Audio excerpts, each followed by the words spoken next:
Hi guys, this is quick video to show you how to create link to specific posts on Facebook.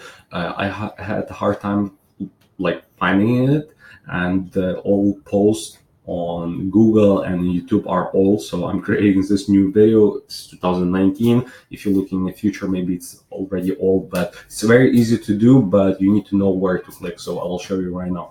So I log into my account. So I go to my group. Uh, it's it's in Ukrainian, but it doesn't matter to you. So let's say I want to link to some. Let's scroll down.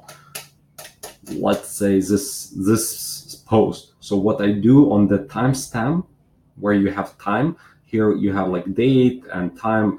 If it's newer post, you have only time. It's like 17 hours or like 13 minutes. What you do, you right click, copy link address, and when you open new, so this is a link, you just copy it and you can paste to your website, or you can share it with somebody, and it will redirect to that specific post versus to all posts in a Facebook group.